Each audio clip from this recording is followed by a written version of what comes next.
Hello and welcome to Party Select, where two dudes and a guy who's their friend talk about the best thing there is, and that's video game. My name's Kyle. I am your host today.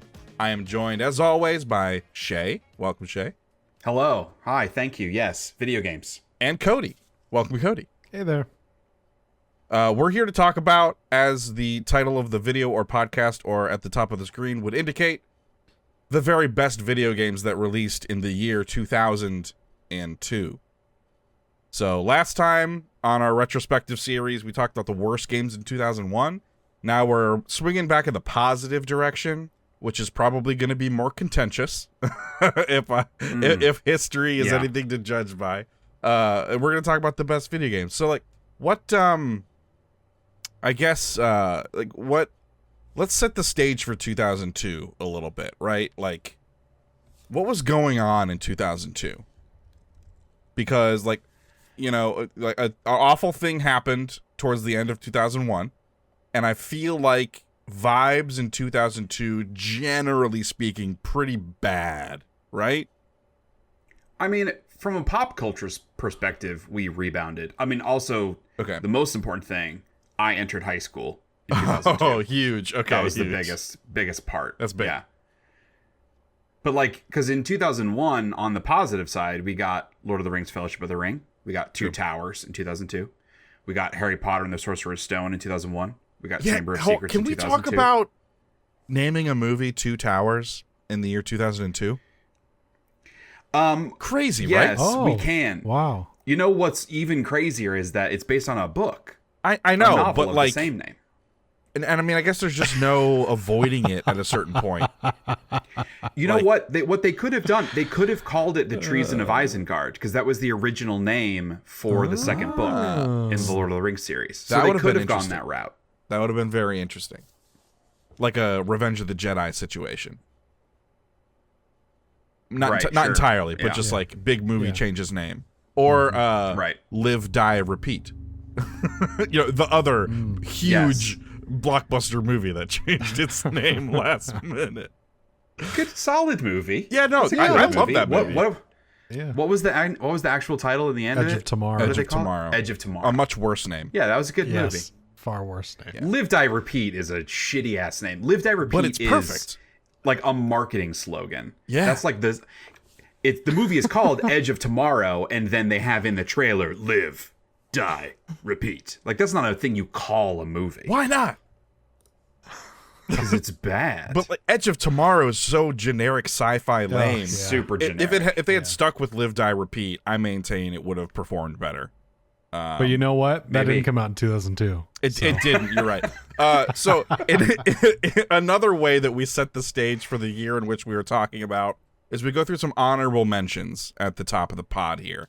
So we have pulled a few games. The reason these games are not on our long list is because either we have not played them or we just didn't feel like they would have a chance in the top 5.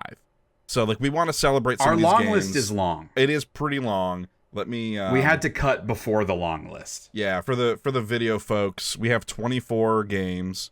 Well, I guess I'm going to say the number, so it's video and audio. For the audio folks, video folks the same can amount. See them. Audio folks, there are 24. We secretly cut 3 games for the audio podcast. Watch both to figure out which ones. This is how we get our numbers up. So that's just the general idea. Is like, hey, things we haven't played that we know, like culturally in video games, they're important in some way, or people really like them. And we do that a little bit to cover our asses for if all y'all at home come after us for not talking about your favorite game. All right, honorable mentions. First one here, Battlefield 1942. I've never played it. I know it's like the original super popular multiplayer Battlefield experience, and everyone's always talking about like this new Battlefield's not as good as 1942. Like I feel like it still gets brought up to this day as like the pinnacle of Battlefield multiplayer. Was it just a multiplayer game? No, there were campaign missions as well. Oh, okay. The multiplayer was the thing, though. Yeah. I played a decent amount at a buddy's house who had a good gaming PC, but not enough for me to like advocate for it here. But yeah, it's one of the great multiplayer games of all time, for sure. I would like to go back and play that campaign at some point, because I'm a sucker for World War II shooters. Next honorable mention, Crimson Sea. This was an RPG made by Koei, who, folks, they made Dynasty Warriors games. Actually, the box art looks very much like a Dynasty Warriors game, which I find funny. But it's just like this weird sort of button mashy RPG game that's like just like a linear story experience. Very, very strange video game. I have it. I have not played it yet, so therefore I cannot speak on it. Next honorable mention, Eternal Darkness, Sanity's Requiem.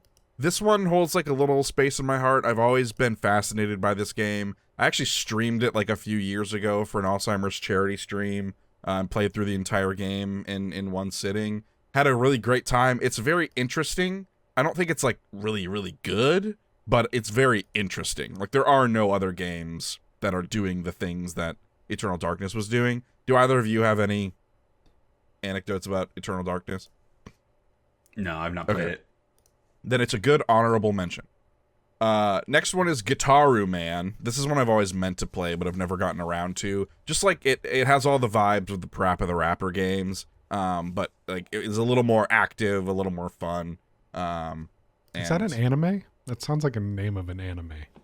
I don't think so. Maybe it's not. I'm not going to say that authoritatively because I don't know. Okay. All right. Again, why it's an honorable mention. But Gitaroo, man, I know is neat. I've seen snippets of it here and there. Next up is Metroid Fusion. That's, I think it's a Game Boy Advanced Metroid game. I remember people loving the shit out of this on the playground. Like, everyone who had their SPs, a lot of people were playing Metroid Fusion. I just never got around to it because I wasn't super into Metroid as a property. Did either of you ever play Fusion? No, like you, I know that it was super popular, but I wasn't as big of like a side-scroll Metroid fan until well after the fact. Yeah. Like when I had moved on from my Game Boy Advance, so I just never played it. Okay. Is that, I know there's a few of the advanced ones were remakes of the NES era ones. I don't know if that was one of them or if that was one of the originals. I don't think so. Okay. I think it was Zero Mission is a remake of one. Oh. Fusion might be original though. Okay. I'm pretty sure it is. I don't know. Next is Mr. Mosquito. This is a bizarre video game where you play a mosquito and you have to suck blood from hot babes and try not to... How is that not on the long list? Because I've never played it. I've only seen gameplay of it. And like you have to like avoid getting swatted by them and do all these like little mini game things. But it's like a very horny mosquito game. And that's... But it's good? Yeah, it seems like, again, interesting. I don't know that I'm going to come out and say, like, it's good, but it is interesting. This next one, Monsters Incorporated, or I guess Monsters, Inc. Yeah, thank you. You would just say Monsters, its Inc. full name. Scream Arena? Cody, what's this one about? Yeah, this is a dodgeball game, and it's really fucking fun. Yeah. This game is terrible. It's not. I added this game to worst games of 2002 and then saw that it was here and assumed Cody had made a mistake. No, man, I played the shit out of Scream Arena. It was a good time with friends. I don't remember playing some dodgeball, fucking pelting balls at each other. Huh. Good time. You and I never played this together, I don't think. I don't think so. Weird. Huh. All right, next up is Onimusha 2 Samurai's Destiny. Interestingly, this like a day or so ago just got a remaster that released, which is neat. Yeah, you should go check it out if you haven't played it. I went ahead and cut this one knowing that you guys haven't played the Onimusha series. Right. This game I think is better than the original, but the third game is the best in the series. Okay. So I may have to fight for the third one when we get to it. We'll see. Yeah, I started some of the third one, but I didn't get super far in it. I was enjoying it. I just like fell off of it. But all right, next up, Resident Evil Gaiden. This is one that I really want to play. I had an opportunity to pick up a copy when I was in Michigan for a personal event with Cody. I was running around to a bunch of game shops while I was up there. They had a really nice like mint copy in box of Resident Evil Gaiden for the Game Boy. I didn't get it. And I've regretted it ever since. It's like a Why didn't you get it? Well, because I spent shitloads of money on a bunch of other things. And how much was it? Well, it's like $700. Yeah. Which is the going rate. It's actually a decent price for that, comparatively. I disagree. That's why I just said comparatively. Resident Evil Gaiden is cool. It's sort of a remake of the first game, like, for the Game Boy. And when you go to shoot a zombie, it goes into first person, and you actually play this little, like, timing mini game to be able to, like, shoot them and get headshots and stuff, which I thought was, like, a really interesting solution for the problem of how do you make this combat interesting on a Game Boy. So some cool stuff going on there that I would like to check out someday. Next up is Shenmue 2, the sequel to beloved Shenmue. I believe people are not as fond of 2 as they are of the original. But I think it's still one of those cult hits. Star Wars Bounty Hunter. This is honorable we can take mention. Bounty Hunter, and Jedi Starfighter. Yeah. There are 3 good Star Wars games in 2002. Bounty Hunter, Jedi Starfighter are good. The game we are going to talk about in the long list is much better, and the game that deserves to be considered for top 5. I think that's fair. I know the recent remaster of Bounty Hunter, I know, Cody, you played some and maybe hasn't aged super well. It was like the controls were not awesome. Yeah. But the controls in many of these games of the time were not awesome. The vibes were very good in that game. Yeah. It just felt like some of the bounty hunting stuff felt like an incomplete system. Like, felt like there was the promise of like actually capturing some of the people and the payoff for doing stuff like that. It just didn't feel like it was all there. There is one level where there's a bunch of conveyor belts in a very, very, very big room. Yes. And it is so convoluted and hard to get through that fucking room. Yeah. And to know where to go and to know where, like, your person you're trying to capture is, man, that was very frustrating. Though, that being said, I do have very fond memories of that game, and I do think it deserves to be here on this honorable mentions. Sure. And I know other folks have had a good time with that remaster. Seems like they did a decent job with the remaster with some of the lighting stuff and a couple quality of life things. So, all right, Syberia is next up. This is an interesting one. I've always heard Syberia mentioned in kind of the same breath as Myst, even though they're slightly different kinds of game. I think Syberia is like a third-person game, whereas Myst is that first-person puzzle exploration. But I think they are similar in mechanics and tone and stuff. So that's always been one that I've been meaning to check out. I just have never gotten around to it. Another one I've never really gotten around to playing, which is surprising, is Morrowind, which came out this year for the original Xbox. I played like the first 45 minutes of Morrowind on a tiny TV, like on a tailgate of a car at one of your band competitions, Shay. There's like, it was with one of the families that was with, that we were with, that was another band family. They had brought their Xbox and one of those tiny little TVs and had it like running on the back of their car.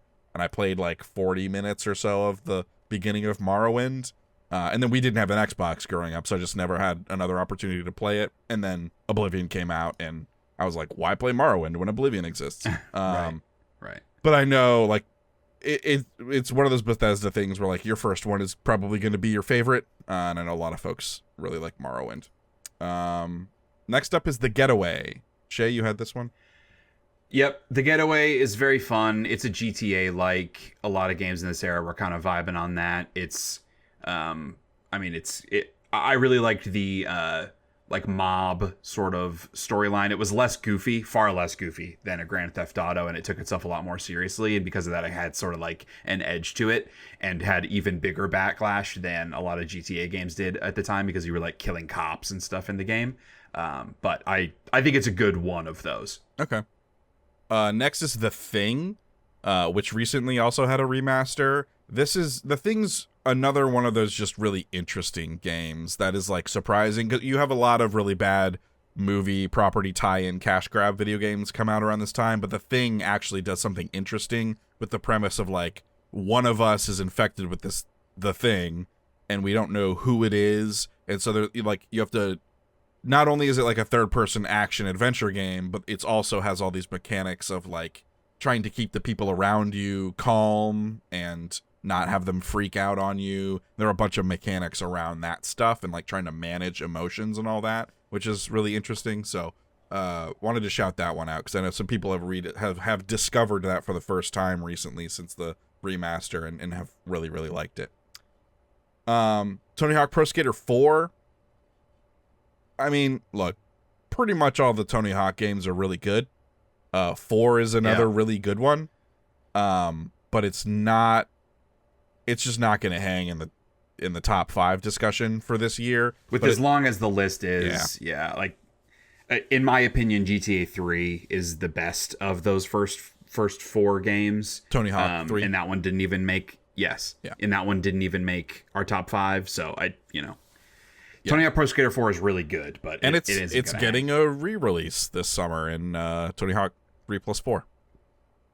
And then lastly, we have Way of the Samurai. This is one I've always wanted to play. I think I played the 3rd one and really loved it. It was one of those like Hollywood video rentals where I played it like crazy for a week. But it was either the 2nd or 3rd one that I played, but I never played the 1st one. So I want to go back and see how the franchise kind of started, because it's like a slice of life sim samurai game, but like it's a little more arcadey than like a real life sim thing, but it has some cool ideas in it, and I remember at least in the 2nd or 3rd one the combat feeling pretty good. Like there were like some stance stuff you could do and some combos and learn some special moves and all that. There were some RPG elements, so assumedly if the first one's like that, it should be pretty cool. All right, that does it for the honorable mentions. Thanks everyone for hanging in there. Hopefully none of your favorite games were on that list and they're on the long list. But if they were, there you go. There's your nugget. And now you can kind of sit back, relax, as the three of us doofuses dive headlong into our very long list of 24 video games we're going to talk about here. Starting, the way we do this, we go in a round and nominate games to either keep or cut. Shay, you are the top box, so as usual, you get to start us off. What do you mean, as usual? Are we not gonna read about? We should read all the games first. Oh shit, you're right. Yeah. All right. Yeah. Well, let's just alternate reading. Shay, you start. Don't we have owner? Don't we have owners for this, or no? Do we? We want to talk about who released the game, who made it. You're the right. Game ranking score. I skipped the whole. It's segment. cool. This is only like the 5th time you've done. Look, this is only like our 10th party select video. It's fine. Right. All right. I guess I'm starting according to this table in this document I wasn't looking at. The first game is Animal Crossing, which released for the GameCube. Developed by Nintendo EAD, published by Nintendo, with a game ranking score aggregate of 86. Next is Grand Theft Auto Vice City for the PlayStation 2 and then Xbox and PC in 2003. Developed by Rockstar North and published by Rockstar Games. It has a 94. Up next, we got Harry Potter and the Chamber of Secrets. This released on pretty much everything. Game Boy Color, Game Boy Advance, PlayStation X, PlayStation 2, Xbox, GameCube, and PC and Mac. Developed by a whole slew of people for the different consoles. I'm going to specifically say that the PS2 one, which is the one I played, was EA UK, and then published by Electronic Arts. And then for the PS2, it has a game rankings, or are these game rankings, Kyle? Yes, yeah. I assume. Yeah, of 70. Yeah, luckily this time all of the games actually had game ranking scores. So, next up is Hitman 2: Silent Assassin for the PS2, Xbox, GameCube, and PC. Developed by IO Interactive and published by Eidos Interactive with the game rankings of 85. And after that is James Bond 007: Nightfire.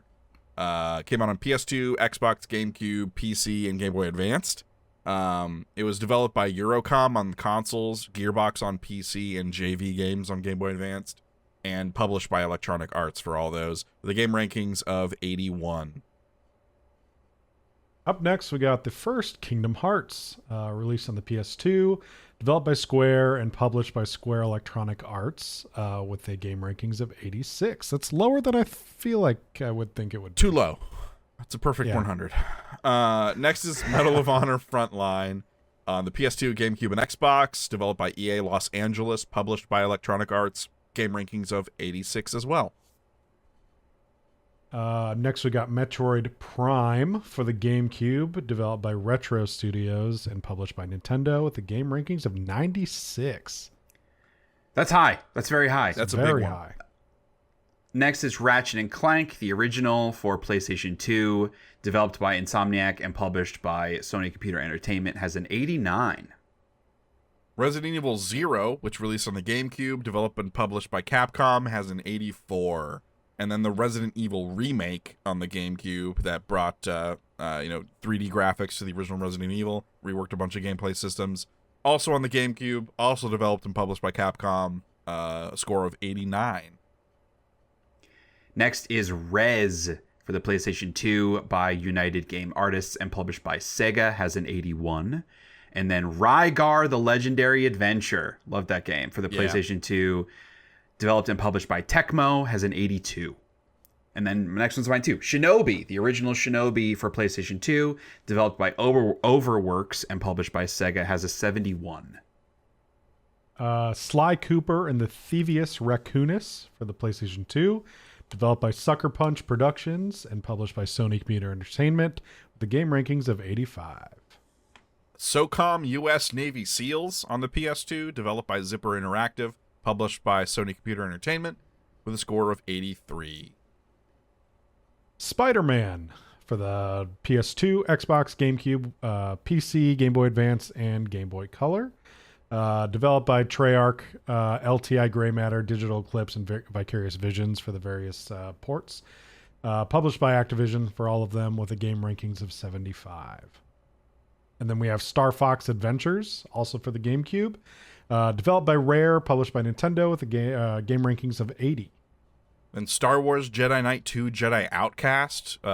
This version we're talking about came out in 2002, was the Windows version. Later came out on GameCube and other platforms. Developed by Raven Software, published by LucasArts on PC, and then worldwide it was published by Activision with a game rankings of 74.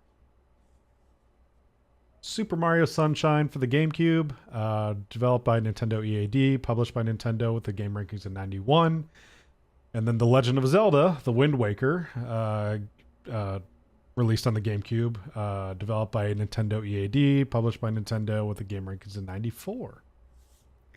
The Lord of the Rings, The Two Towers, baby. This came out on everything, PS2, Xbox, GameCube, Game Boy Advance, by Stormfront Studios and Hypnos Entertainment for the GameCube version, and published by EA, has an 83.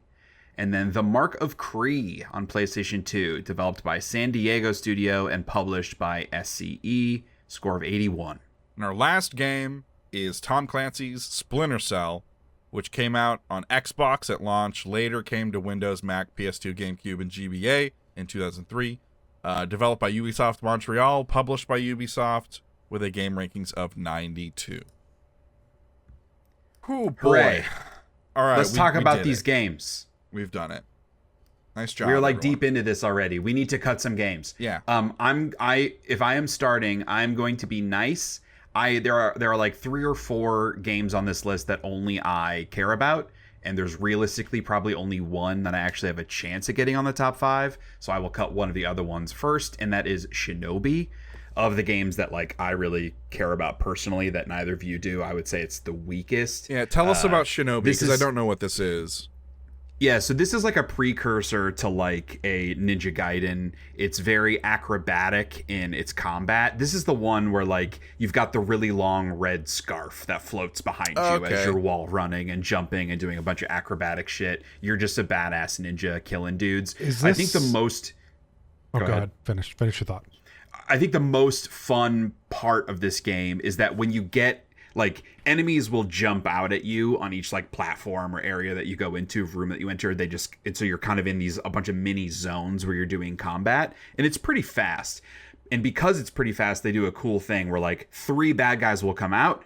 You kill one and he freezes, and then you fight this next one. You kill him, he freezes, and it's not until you kill the final guy then all of them die at the same time. Oh, and it's that's really cool. fucking cool.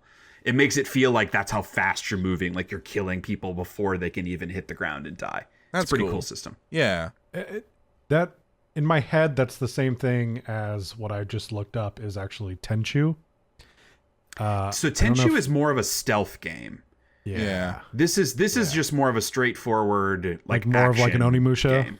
style. But it's much faster paced. Okay. I see. Like I mean, if you ever played Ninja Gaiden, this is like a Ninja Okay. Gaiden game where it's pretty difficult, but it's like much faster combat. I don't remember if it's like super gory the way that Ninja Gaiden is, or if it's more subtle than that. But it's just a cool ninja fighting game. But it's not, I wonder if this is not gonna make it. If this is the inspiration. What's that Pokemon that's like the frog that's a ninja? Greninja, where its tongue is wrapped around its head like a red or pink scarf. I wonder if that's because of Shinobi. Guarantee.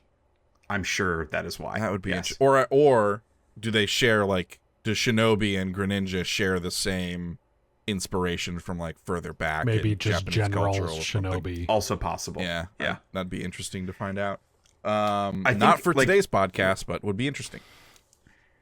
I think we'll find as we go through, there are many games on this list that were either like one-offs or like early series that inspired games afterwards. Yeah. And those games that were inspired by them were like the big hits.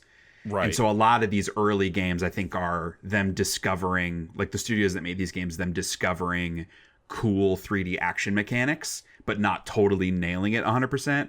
And I think Shinobi's a good example of that because it has the fast pace, it has like the cool aesthetic to it and vibe, but the combat's a little more straightforward. The difficulty tuning is kind of wonky.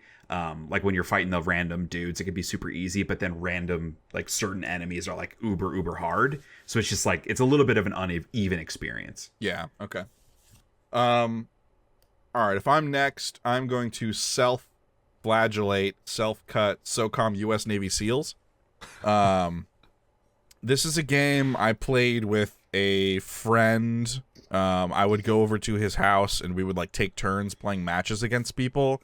And this is because he had the like PS2 LAN adapter where he could actually go online and play competitive multiplayer stuff. This is I back. didn't even know it was a multiplayer game. Yeah, this is back before I swore off competitive multiplayer entirely. This is back when I felt joy. Yeah. And we just had the greatest time because we would bounce tactics off of each other. He had like a shitty little headset thing that he would talk to people in, and just had a really, really awesome time with it. It rewarded that kind of communication in a way that like games have kind of figured out how to do, but at the time felt really magical, and really, really rewarding. So SOCOM was very cool, but looking at the other games on the list, it's not gonna hang. Right. If I can remember how to. There we go. Got it. I don't know why you centered the text. I don't know why I did that either. Spreadsheet genius. Following the same pattern here, there's just no way it's going to make it. But Harry Potter and the Chamber of Secrets, it is what I think is the best Harry Potter game. It is the first time that you could freely explore Hogwarts in that game, and you could like choose your own schedule, choose when to go to class, you could fly around, you could go practice Quidditch. Once you decided to like go to bed, you could then explore the castle at night, and it was different, and Filch would be out looking around. It was very explorative in a way that Harry Potter games, I mean, there really only had been the one up until that point, had not been. So it was just very cool to actually get out and, see that world for the first time in a video game form. I wish I had a memory of this game because I just don't remember it at all. It looks a lot better than the PSX one, that's for sure. Yes, I have much, it on much better. PS2. It's more like, but I it's think more it was kiddie Kara's though copy. in its visual style. Mm-hmm. It looks very like cartoon, Right. like roundy cartoon But kind of like vibe. it has a surprising amount of freedom in it for the software or hardware at the time. And I loved the way that you uncovered the new spells too. 'Cause you kind of had to find them and like do little, tests. Yeah, and every whatever in class, the world. instead of just teaching you something, the professor would like send you down into like a dungeon that you'd have to go like work your way through. But yeah, it's solid. But Okay. yeah, it's just not gonna match some of these other ones. Sure. Shades, back to you. Okay. Yes. I was looking at the list because I was like, do I have another game of mine that I would cut? And I think it's hard for me to let go of another one of my games so quickly. So I have to ask, like, between the Resident Evils, how are you feeling about those, Kyle? Like, which I would love to hear about them, and like which, because they're not both gonna make it. Like, which one you would push for harder? Okay, I'm not down for the discussion of there are two Resident Evils, so they can't both be on the list. I'm not down for that discussion yet. I bring that up like, Cody, do you care about either of those games? Not in a positive way. I don't like the fixed camera in the remake on GameCube. That's more what I mean, Kyle. Not that two Resident Evil games can't make it, but these specifically, I know I have not played either, and I actively don't care about Resident Evil, and I didn't think Cody had played them. So I've only played them both the remake being for just Kyle games. Got it. Okay, I didn't know they're that. not both gonna make it. Okay. Well, I mean, they are both fixed camera angle games. I think in the spirit of what we're doing, where we're trying to celebrate, like, look, that Resident Evil remake is incredible. It's still my favorite way to play the first Resident Evil game. Or even like watch people play it. It looks so nice. And they do some like really smart quality of life things alongside it. I would be more comfortable cutting that one than Zero. Zero's interesting in that it's like a co-op game, but it's single player where like you're switching back and forth between characters and you can pass items between characters and like the way that bears itself out in the gameplay and the puzzle solutions is interesting. And I think they play pretty identically. But Zero just has, it's so hard to separate, like, because the Resident Evil remake, it's that iconic mansion, and like seeing it like this new like a new high definition take on what the mansion looks like up-resing and redoing a lot of the art for the pre-rendered background stuff. It looked really nice. But like I think Resident Evil Zero looks super nice too, and I think is like a little more interesting mechanics wise. So I'd rather hold on to that one. So we can cut the remake. That's okay. That makes sense. It's interesting because I think at least Kyle and I, when you and I did our best games of whenever Resident Evil came out, I think Resident Evil was pretty high. Like, I made the top 5. Yeah. So it's interesting to hear that you think this version's even better than that one. Well, like that's what I mean. Like the original Resident Evil has its flowers, right? And yeah, this game is that game, but it's like the best version of it for sure. However, Resident Evil Zero, I would like to see that game get some more love. So I care a little bit more about that in the moment right now. Yeah, that makes sense. All right. God, man, I just had a thought where I was like, we should talk about cutting Hitman 2 Silent Assassin. Oh, that feels bad, but yeah, we should talk about it. It is not that this is the discussion, but it is not my favorite Hitman game. Blood Money is my favorite Hitman game. I think Silent Assassin mechanically can be a little clumsy sometimes. Like, I mean, Blood Money can be clumsy too, but like Silent Assassin was like very much an alpha version of what Blood Money eventually came to be. Was Blood Money the third Hitman game? Yes. Yep. Okay. Because I played the original Hitman and enjoyed it for what it was. It was a little janky, but enjoyed it for what it was. I did not play much of Hitman 2. And then Blood Money I played because it was much better, and I liked that a lot. Yeah, like when I think about, in my head, the most iconic moments of Hitman that I care about, they're almost all in 3. There's very little in 2 that feels like really special and memorable. That's a thing they did really well in 3. 2, you just feel a little bit like an assassin. 3, you feel like you're this untouchable, you can go anywhere, do anything, there is no place you cannot infiltrate. So like 2, I have like less strong feelings about. So I'm okay. I'm okay cutting 2. Okay. I'm gonna stick with my licensed properties here and cut the first Spider-Man game. Again, sort of similar to Harry Potter. It's sort of that first like big scale Spider-Man game. It follows the events of the first Raimi movie, which is an incredible movie. Yeah. And so the game is, I think the game is really good in that way. The Bruce Campbell narration in it is really great. Yeah, I forgot about that. It definitely had its drawbacks in that you really only swing on tops of buildings. It's not like a free open city like 2 is. Yeah, like if you get too low, you it yes, blacks out or whatever. And it is difficult. I don't think I ever beat it as a kid, but I definitely played it a lot just because it was fun to just play, even though I couldn't, get past. I'd eventually just started over or whatever. But ultimately, I just don't think it. Again, with like I said for the last one, I just don't think it hangs with all these others. It does have that really good Metal Gear Solid VR mission tutorial in the beginning. Yep, that's really really cool. That's narrated. Is that the part that's narrated by? Yeah. Okay. Yeah, that is a cool game. The first Spider-Man is a cool game. It's a very cool game. We're not comparing games in a series. That's not the point of this. It's really hard to separate Spider-Man 1 from Spider-Man 2 because Spider-Man 2 is so fucking good. So good. Yeah.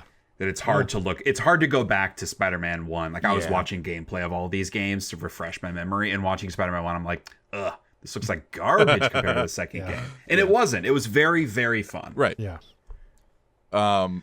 We didn't talk about the N-Gage version of that first Spider-Man game. Go check out our thoughts on the N-Gage on our coolest looking console tier list. Yeah, for sure. Yeah. That N-Gage Spider-Man game Great console. is wild. Just go look up gameplay on that. That is wild. All right, Shay, it's back to you. Yeah, I'm going to cut The Mark of Kree. It's another game that I know neither of you guys have played. This was a buddy of mine in school. This was one of his favorite games of all time when it came out. It's a third person action adventure game. It's more linear. It's got some stealth to it, but nothing about it really stands out from a combat perspective other than it has a cool system where in the late game, enemies have armor that you have to knock off before you can start doing damage. And so it makes you have to be more defensive as you're fighting them. Because the game never throws more than 2-3 enemies at you at a time, because it's not where you're taking your time Dark Souls style waiting for an opportunity. It's more of a hack and slash typical game of this era than that. But it is a slower paced combat game than something like a Shinobi, which is super fast. Okay. And the late game enemies really slow you down even more to have to just be careful about how you're approaching, because they can kill you just as fast as they always did, but they take much longer to die. The stealth, I think, is not that good. The enemy AI and stealth is horrendously bad. You can stealth kill an enemy and the dude that was standing right next to him won't notice, which is not the most fun. I think the biggest thing that really stood out was more of the setting. Because you play, it's I don't remember if it's a Mayan style thing. I'm trying to look it up now because now I don't remember. I think it's made up, but it's very Mayan style, tribal, Yeah. Fucking olden days. What's that time period? I don't know. The olden days. Yeah, any time 300 Mesopotamian BC to 1700 AD, the olden times. Yeah. But yeah, it's very tribal caveman style setting, which I think was a really cool setting, and it had a good story of this character, this warrior trying to take back his culture and his people and all that stuff. But it's if Sam Raimi got a lot of games on here. It's if Sam Raimi made Apocalypto instead. You know what I mean? Okay. Maybe. I don't know. Spider-Man Sam Raimi or Doctor Strange in the Multiverse of Madness Sam Raimi? Because those are two very different Sam Raimis. One of them was a good director, and one of them has turned into self-parody. So when is he making this movie, I guess is my question. Whatever answer's funnier. Right. If he made it, this was his follow-up to Spider-Man, this movie would be peak. This movie would be amazing. Okay. This is a game, this Mark of Kree is a game that I've only ever seen the cover art for and have seen literally nothing else about it. Yeah. In existence. That's amazing. That's interesting. It was like a cult. It was a cult hit. It wasn't a super popular game, to my knowledge, but it's good. It's a good game. Ty the Tasmanian Tiger. Cult hit. This is better than that, but yes. Yeah, well, a lot of things are. All right. Oh boy, there are some real bangerangs on this list. Shay, I'm sorry. Defend Rez. I just cut 2 of my games. You can't do this. Okay, fine. Rez cannot go right now. Fine. Rez is unbelievable. Rez is one of the coolest games I've ever played. It's so fucking awesome. If you've not played Rez, you're doing yourself a disservice. It is an audio-visual mindfuck. It's so fun. What else you got?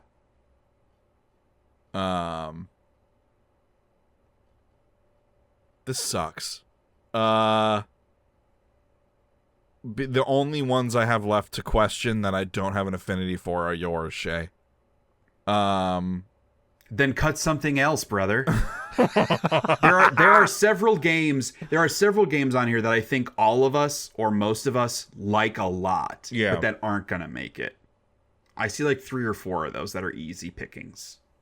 Do we need to change the conversation? Let's get through this round. We got 2 more cuts we should make. Cody, let's you and I talk about Sly Cooper and the Thievius Raccoonus. That is so. I wanted to have that conversation between that and Splinter Cell. Okay. This will be the 2 then. Let's talk about it. For me, Splinter Cell. I love Splinter Cell. I think it 100% deserves to be on this list. That was too hard for me as a kid. I've not really gone hard. back to it. It's very hard. So because of that, Sly Cooper was like, this is great. This is my speed. Sure. It's got that platforming charm. The characters are all really great in that game. And it, you were getting that sort of stealth action, a very, stripped away version of that than you have in Splinter Cell, obviously. That I wasn't getting out of Splinter Cell because Splinter Cell was fucking hard as shit. So that's where I land. Between those 2, I would choose Sly Cooper. But I'm also not. That being said, so like I choose Sly Cooper above Splinter Cell, but there's a plethora of games I would choose above Sly Cooper still on the list. Yeah. Interestingly, I would choose Splinter Cell above Sly Cooper, but I do have a lot of fun memories playing Sly with you, Cody. Like sitting next to each other playing. I like Sly Cooper a lot. Because I was never a big Jak and Daxter fan, because in my mind it's like Ratchet and Clank, Jak and Daxter, and Sly Cooper are all kind of existing within the same universe of bucket of character action, sort of like the Crash and Spyro of their time. Totally, sure. Even though those are at this point are still ongoing, but are perhaps not very good. Right. And so I'm definitely more of a Ratchet and Clank fan. Sly would be my second. Not even that distant of a second, honestly, because I really like Sly Cooper. But then Jak and Daxter is a distant third for me. But I really like Sly Cooper. That first Splinter Cell was like a mind-melting, mind-bending opening. Splinter Cell was my Metal Gear. I know they're very different games in a lot of ways, but in a lot of ways they're kind of the same. I did not connect with Metal Gear. Mm-hmm. Yeah, like I did not connect with Metal Gear, and Splinter Cell blew my fucking mind. Splinter Cell's from a gameplay standpoint. The way that you're able to hide in shadows and use the light, the way that you have to hide bodies, and like the AI was so smart compared to any other game that I had really ever played. And their ability to discover you and discover the other enemies. It reminded me a lot of how like MGS3 was structured. Yeah. Obviously that game had more going on with the camo and all that stuff, but like it felt like MGS3 was more of a build on Splinter Cell than it was on MGS2 in some ways. And like the Splinter whole Cell the to me whole is like Hitman pick your gear before you go into the mission, vastly so changing the way awesome. you would play the mission. Out. Yeah, like the whole kit out sequence before every mission felt the great. night vision concept and how you leverage that. It's so cool. Yeah. And like jumping Splinter up Cell is in the narrow hallways, like jumping up and then like waiting for a guy to walk below you, and then you fucking you drop on him. You do your legs up You do to the cool side. like legs and arms to the side. So awesome. Fuck. And then Awesome. it is burned into my brain the cloth physics at the end of that like first level where the cloth is on fire, the curtains are on fire, and they're like waving in the air and the wind and stuff, and the fire's like cascading shadows around like actively. I was like, how are we doing this on a PS2 right now? And the answer was 15 frames a second. But it was awesome. Splinter Cell has to stick around. I really like Sly. Sly to me is not a top 5 kind of game. It's a really fun game. And Cody, like I hadn't really been thinking about the other characters, and you're right. The characters in that game are Bentley and Murray. Oh man, is Murray the turtle? Whatever the turtle. Bentley's the turtle, and then Murray's the hippo. Okay, Bentley was the one that I liked. I liked the turtle a lot. Oh, yeah. But yeah, like I agree with you, Kyle. From a gameplay perspective, I was more of a Ratchet and Clank, and writing and tone, I liked Ratchet and Clank more. I did like Sly a lot. It's just like, I feel like I say this a lot on these podcasts where I tend to be a hypercritical person, so I always want to acknowledge like I think we should cut it, but I do really like it. Well, and also like Sly came in like a little younger demographic wise than Ratchet and Clank because it didn't have all the crassness of the Ratchet and Clank. Yeah, and you are 4 years older than us, so that like there's a little bit of that going on too. Okay, yeah, I could see that. I think even from a gameplay perspective, it was a little bit more straightforward. Because it was just melee, right? Like you were just hitting dudes and sneaking around. It was like a little some more of a gadget collectathon stuff you could do. Yeah, there was some that's puzzle, right. some light puzzle solving, so for secrets and whatnot. Yeah. Like I said, so like while I would put Sly above Splinter Cell, I would still choose even 5 other games on the list above Sly Cooper. So if we want to cut Sly, that's fine. Okay. I would also cut Splinter Cell, but you guys are very impassioned about it, so we don't have to. Yeah, I'm grateful that Shay Cell. came to the rescue on Splinter Cell because holy shit, I think it like yeah. No, I get you. For sure. I think it's great. Yeah. I keep wanting to go back and play it again, just like see how I feel about it now. Watching gameplay of it, I was like, I want to play some Splinter Cell. I know, man. Like they need that shit needs a ray tracing remaster. They just need to make a fucking another one. Well, yes. Yeah. What are you doing? The last one they made was not very good. Blacklist so was not awesome. Sure. Okay. I don't think I really played any of them after the second one because they changed the style of the game so much. All right, Cody, is there another one that you would want to talk about for cutting wise? Because technically we only did cut one.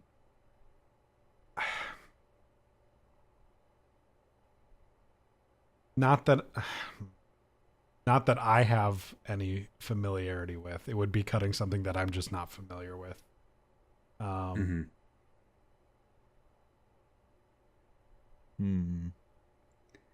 Yeah, I mean, unfortunately, we have to have those conversations too, and push and see how hard someone's going to defend it. I know I have a few of like me solo games that I know I'm going to have to defend at some point. Rez, I definitely dug my heels in for sure. Jedi Outcast? I think we should cut Jedi Outcast. I think that's fair. I like that game a lot. It's really good. It carries over a lot of the problems from Dark Forces, from like the first person sections of that game where it's like hard to navigate. Yes. You get lost. It feels very samey. The Yeah. guns are super cool. Yeah, map design's the a real bowcaster's problem. awesome. But it also brings over the good stuff of Academy with the lightsaber stuff. Yes, the lightsaber stuff rules. Kyle Katarn is an awesome character. Of course. All of that is true. But yeah, I think the first person stuff is just not that fun. Yeah. I've played the first level of Jedi Outcast I don't know how many times. And I have only played maybe half of that game in total before. Yeah. I've certainly never beat it. So like watching you play through it, Cody, was the first time I'd seen it all the way through. Man, rereading the Star Wars books as I am right now, they don't leverage Kyle Katarn enough. I don't know why they didn't. I don't know why. He like will randomly come in every once in a while. Like I've read probably the first 20 Star Wars books that take place after Return of the Jedi. Not even a single fucking mention. And I know during some other big stuff, he like appears for a Jedi Council meeting. And it's like, dude, he's such a good fucking character. That was a Why real would you not problem use with him? the Legends canon was nobody wanted to actually collaborate. Everyone just wanted to tell Right. their own Star Wars story, and so And I there's wonder so if they little of like that. looked down on it because he was a video game Maybe. character. Like, I don't know what the reason was, Yeah, but maybe. Kyle Katarn is awesome. Yep. And such a good Star Wars name, bro. Kyle Yeah. Katarn. There aren't So enough. stupid. There aren't enough cool Kyles out there. That's very true. Also, On this There's, like, podcast. two. There's 0. So 100%. Kyle Katarn is one, and then I'm sure there's another one out there somewhere. I Yeah. just never met him. yeah, me neither. Yeah, all the Kyles I've met are real fucking shitheads. All right, we need to change tone. Let's go to games we know. Let's do a round or two of moving games to the short list. All right. We're not even halfway through the cut in this list. Well, moving some We're guaranteed. Yeah, I down get to it. I we're down to get it. 2, 3, 4, 5, 6, 7, 8, 9, 10, 11, 12, 13, 14. We're down to 15. So in order to get like down to half, right, of our total list, we only have to cut 3 more. So Yeah, that's true. All right, so I'm gonna move one over first. Yeah. I am sorry to do this to you guys, but I'm going to suggest that we should keep Grand Theft Auto Vice City. I know this is not a GTA podcast. We It's are not GTA people.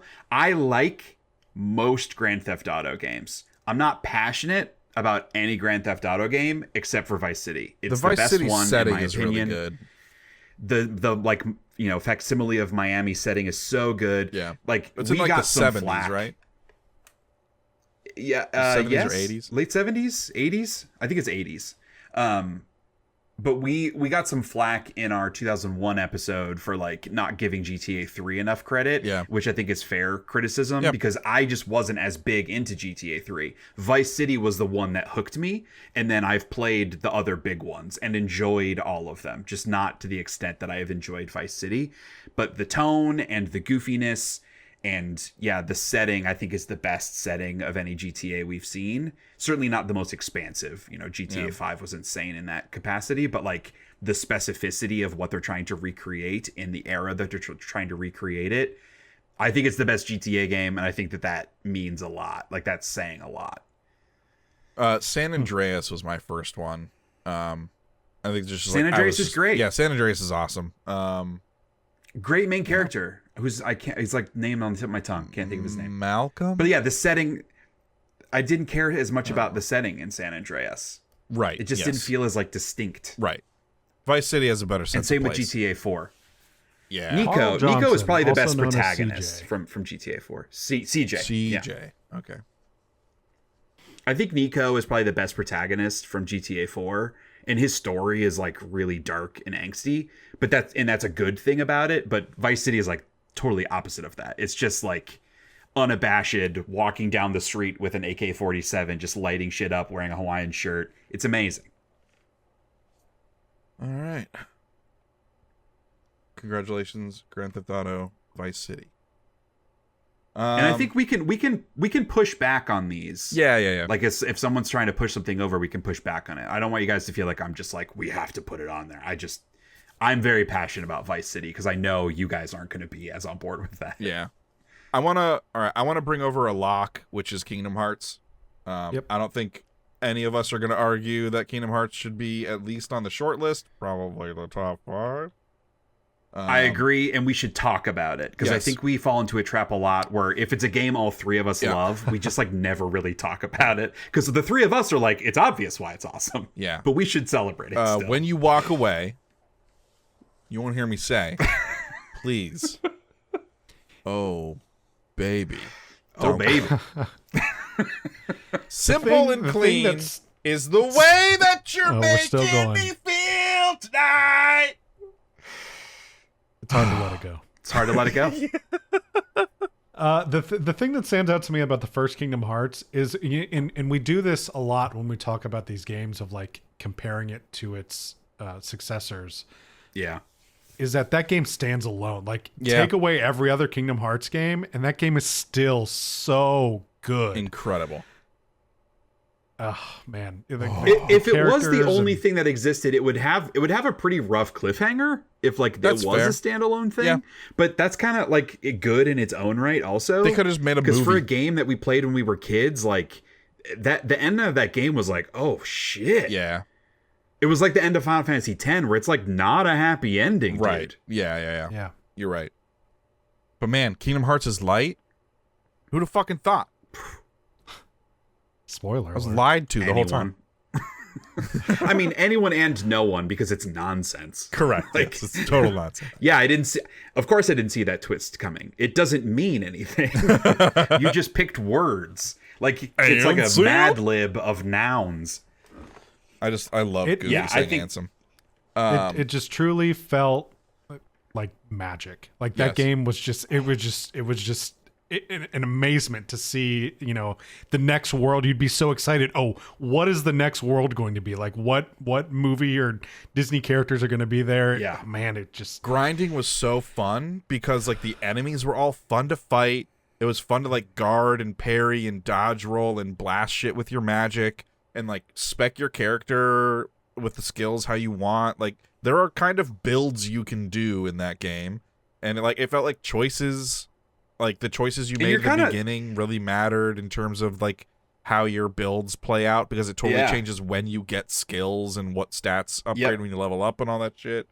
The first time I played Kingdom Hearts, I am not exaggerating, I stood at the beginning platform for over an hour, unable to choose between the staff, the sword, and the shield. Paralyzed. Because I didn't know. I'm like, Yeah. what are the implications? Right. What is this going to mean? Well, I and can't choose. an important And note. then I chose, and then it makes you give up one of them. And I was like, fuck Yeah. you. Like, it Now- took me so long to pick one. Now I have to give up one? And you remember the most important thing about Kingdom Hearts for you and I, Shay, was it was the game we got with our PS2. So it was the first PS2 game we played. Fucking talk about a brain explosion. Shit was just better, bro. Shit was better then. For white guys, shit was so much better. That's horrible. Let's not go down that path. Dear Lord. Tell everybody that you're joking. I am I don't want joking. anyone thinking that you mean Well, what no, you're- actually, it categorically is true if you have no empathy for anyone around you. Sure. I'll add that all right. caveat. Moving on. 2002, crazy bad vibes year. Dude, but like just the idea of combining Final Fantasy and Disney, like Yeah, like why would you do that? Peanut butter that in makes the chocolate, no sense. bro. And Holy holy shit. shit, man. the happiest of Meeting accidents. Leon or Squall and being like, name's Leon. Yeah. And you're like, no, it's not, dude. I played that game. Yeah, like, what are you fucking talking about? Like beating Squall, the first fight you have with him. So tough. Yeah, it felt like such a good fucking feeling. And then you get an elixir for doing it, which like I thought was really good at the time. And turns out like I'll never fucking use this thing, but like it still felt good. Another really Yeah. small, really good thing about Kingdom Hearts, very small. Like I don't even know if you'll be able to remember this, but the font for subtitles is very good in that first. That's Kingdom true. Hearts game. Yeah, the sans It's a serif. very good subtitle. Yeah, font. the sans serif font is a good. It's a Disney font. Yes, Mm. it Yeah, looks very good. you're right. You're totally right. The worst thing I'll say about it is Donald Duck. Excuse me? Fuck He that doesn't fucker. heal. He doesn't heal. Yeah, but he doesn't heal you, dude. He's an asshole. That's his whole fucking point for existing. That's fair. Like, he uses all Like, of his I- magic on enemies and then has none to heal you. bro, even That's if fair. you set him to like defensive mode where he prioritizes healing, he still won't fucking heal you. Donald He's is a a problem. moron. And then Goofy's on the other side being a jackass, just using his special abilities every 5 seconds. But it's amazing because he's spinning around and his shield is checking it. Goofy's the bomb. Yeah. Donald can get fucked. Yeah. Donald Yes, is Kingdom always Hearts is incredible. as frustrating as Donald was. I do feel like Goofy was always the one you sub out for the extra characters. Yeah, because you need the magic and Yeah. the healing. Yeah. Like, you're not going to get rid of that. Although I'm trying to remember which all characters were sub out, because there was one that was like a semi healer, like magic person that did sub out Donald. But yeah, like Beast, Yeah. you're certainly subbing out Goofy. Because he's like a tank. So Yeah. Hey, Kingdom Hearts. I also is have a very good memory video of Shay, you helping me beat the Riku fight. Yes. 'cause I Hell could not yeah, do that dude. When I was young. Yeah, in Hollow Bastion. It's a very hard fight. Oh if you're man, Yep. learning how to Solo. play with my buddy Connor. Shouts out to Connor. Learning to play the Hollow Bastion theme song on a marimba in the band room in high school. That lives rent free in my brain, buddy boy. That's for you. Oh, Hollow good Bastion, game. that was some shit. Yeah, like the that- difficulty spike. yeah. and once you go there, you can't leave. Right. So if It you're was like like- under leveled or underprepared, you're This kinda game screwed. this game is officially for real now. Yeah. It turned into a game for gamers. Totally. All right, that's enough superlatives for Kingdom Hearts. We'll Yeah, talk about yeah. it more, but I'm glad we did that. We too often just like move it on. You're right. and We did then that with move on. Pokemon. Yeah. Yes. Okay, Cody, you get to pick one. I'm between two, but I think I'll go with the one that I think you'll both agree, and that is Wind Waker. Yes. Yeah. Okay. If there is a Zelda game Wind- that I love, there are a few that I really like. If there's one that I love, it is Wind Waker for sure. Wind Waker is probably my favorite Zelda game. It's We should not be highlighting the shortlist games, Green, Yeah. until You're we're right. ready to move them to the top 5. You're right. Thank you for fixing that. Snot Bubble Kid. If there Snot were Bubble if Kid, there yeah. was no other part of that video game that survived like an apocalypse, I would want Snot Bubble Kid to survive. In like even if it was just like a non-fungible token GIF form of Snot Bubble Kid, if that's all I could have left, I would want that. That's dishonoring his memory.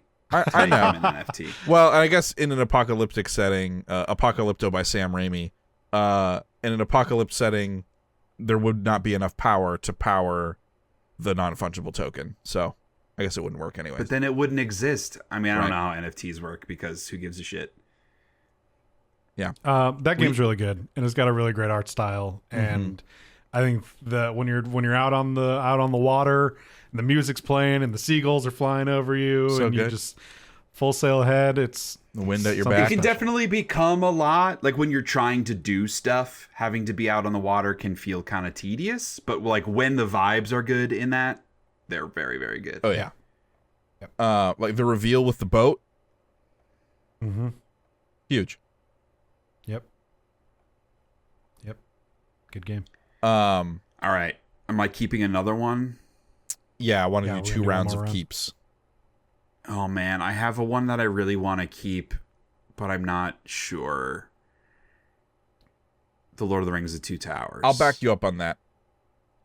This game is so fucking awesome. It is. Cody, did you play The Two Towers? No. Bro. I've never seen a Lord of the Rings movie, so My guy. Like, what's happening? Honk shoe. Am I right? No, you're not right. so The ultimate Oh, no. battle between good and evil. Who would enjoy that? No, dude. The Two Towers. So, The Lord of the Rings, The Fellowship of the Ring game. Spoiler alert, will be on our worst games of 2002 long list. That game is absolute dog shit. Yeah. Different studio made Two Towers. And in this game, you play as Aragorn, Gimli, and Legolas. You can kind of choose your characters throughout the game. I think there are specific missions where you have to play as specific people, but I think some missions Yeah, you that can sounds pick. right. And You can also play co-op. yeah, it's yes, co-op. We played a fuck ton co-op. It's a hack and slash style game, I but have played it's this. Okay. it's I have like played this. an amazing hack and slash game. And you They, get like, get play scored very fast and You get loose. scored on your kills based on like what kind of combos and environmental stuff you're Hell doing, yeah. and how many So of good. each score of your kills determines the I think experience and stuff that you get at the end of a level, As because you're, you are ranking them leveling up. your characters up and getting new abilities and stuff. You can go and replay old levels and just fucking you can grind in that game, and we did, and it was awesome. It felt great. They play pretty fast and loose with the story of Lord of the Rings. Like they put the characters in places that they aren't in the books. Like the West, I think the Westfold is what it's called. Like the village areas when the Uruk-hai are taking them over when they leave Isengard. Yeah. I don't know why I'm saying this, Cody. You haven't seen the movies, but that like they take that shit over on their way to march through Rohan, and they kill everybody. But in the game, you can play as like Gimli fighting Uruk-hai, saving the villagers, and that part of it's really fun, just to like fuck with the story a little bit, just to create cool action set piece moments. That game, oh man, I like it better than Return of the King, which again was a different studio. That game was great. It also had you play as Frodo and Sam on certain things. You could play as Gandalf for certain things. That game's good too, but the Two Towers was the best one in my opinion. Yeah, for sure. Let's move it up. Hell Done. yeah. Done. Good shit. All right, what else? Ooh. I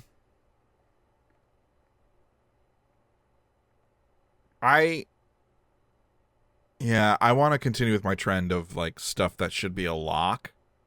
And that's the first Animal Crossing.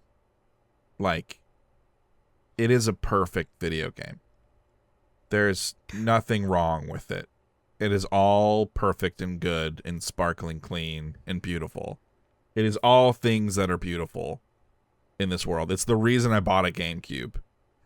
I saved up my allowance to buy a GameCube was because I played Animal Crossing at a friend's house, and it spoke to my soul. Kyle, I have a question. Yeah. If I were wanting to acquire 20,000 bells, what code might I enter in the game? WB2 ampersand PARACNONU JK percent TK8 JHYRT. Pretty close. That's pretty close. The 20,000 bells code. For those. I have nothing against Animal Crossing. Animal Crossing did not sink its teeth into me until New Horizons, and that was mostly because of COVID. Yeah. I do really like the first Animal Crossing. I'm not like against it moving on, but I'm not an Animal Crossing lover. Those kinds of games aren't normally my jam. A vote for They're Animal too relaxing. Crossing is Who the fuck also wants to relax? It's also a vote for like 12 NES games, because you can get those and just play them in Animal Crossing. In Animal Crossing? Yeah. You get like little NESs that you can put around your house and interact with them and just like play Balloon Fight. But each one is its own thing? Uh-huh. You're going to run out of room in your house. You just put them in the basement if you want. How have a little big can you gamer make your room. house? Like 16 by 16? I don't remember exact like tiles wise. It wasn't as big in the first game, but you could have the.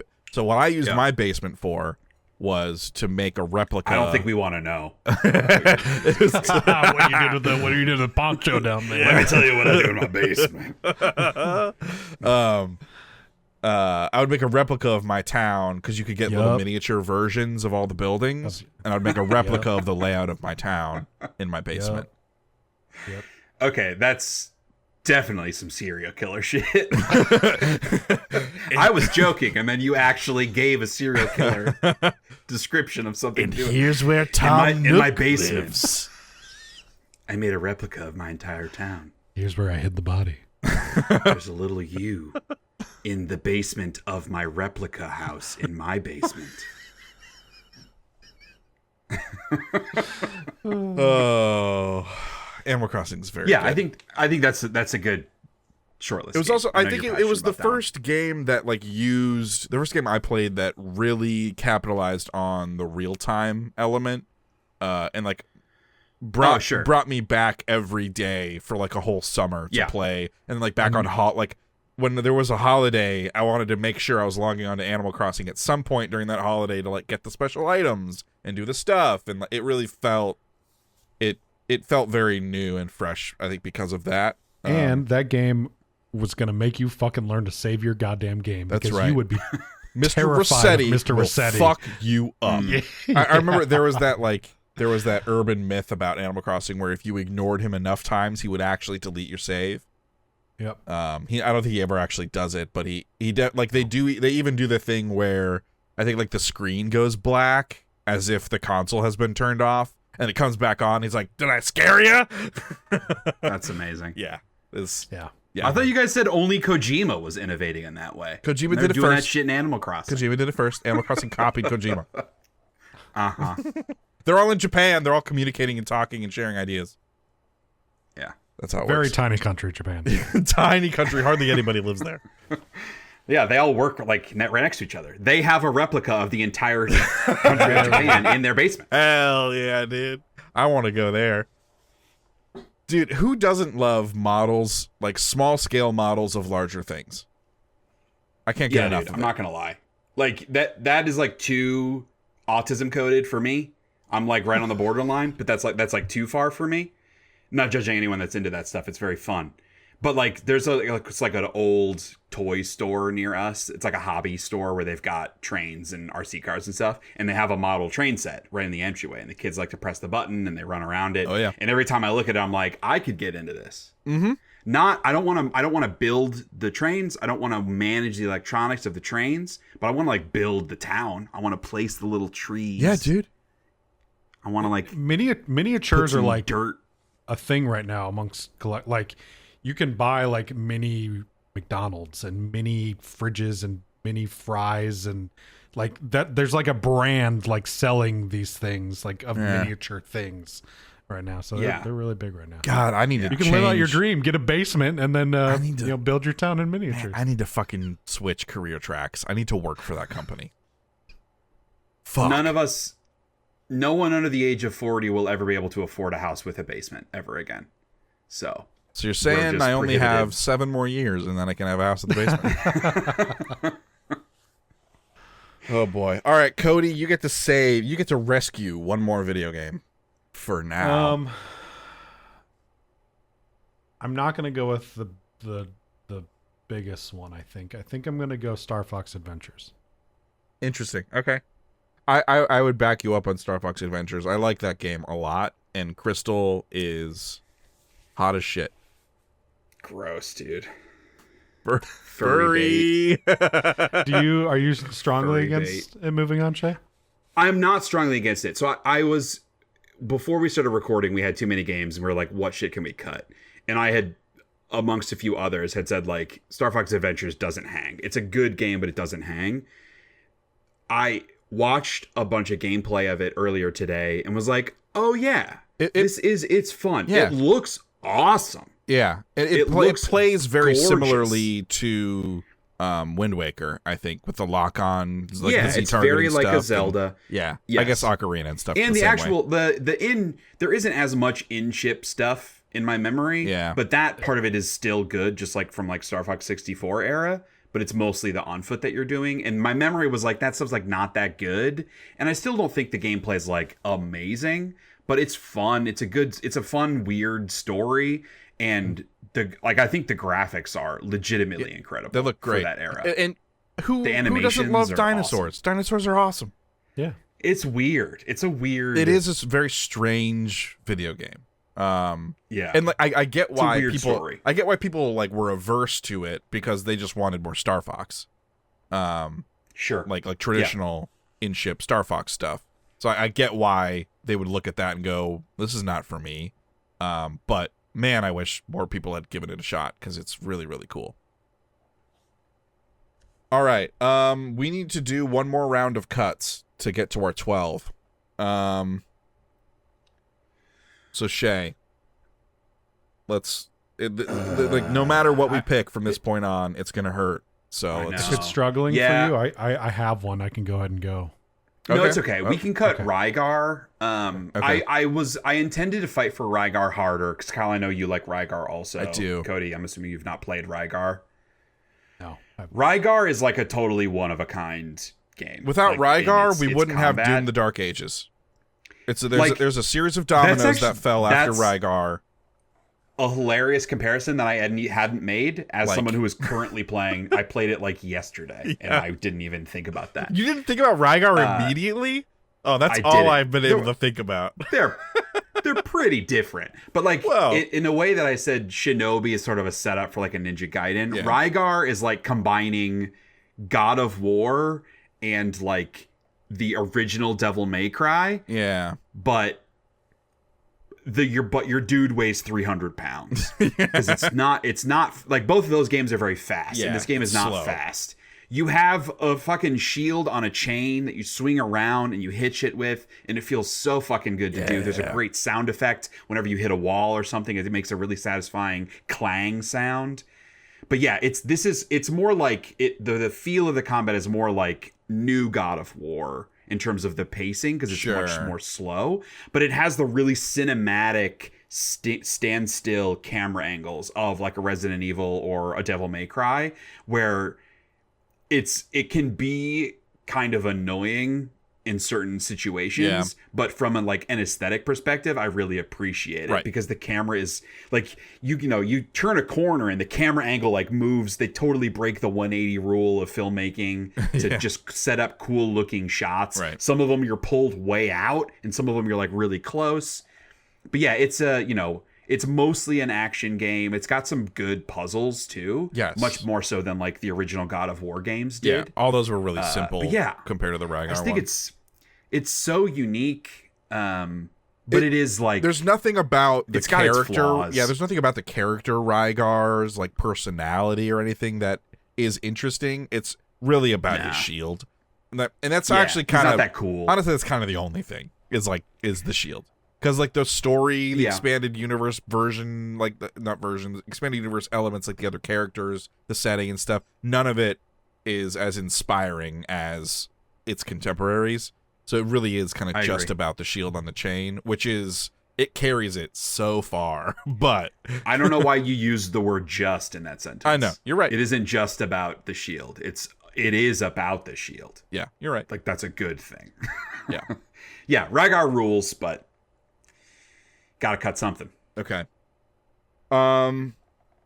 What were you gonna cut, Cody? Or I guess Kyle, you can go first. No, Cody, you can go ahead and go since you have one locked and loaded. Unless you guys are very strong on it, I don't have enough. I have a lot of respect for it. I don't have enough passion to fight for Metroid Prime.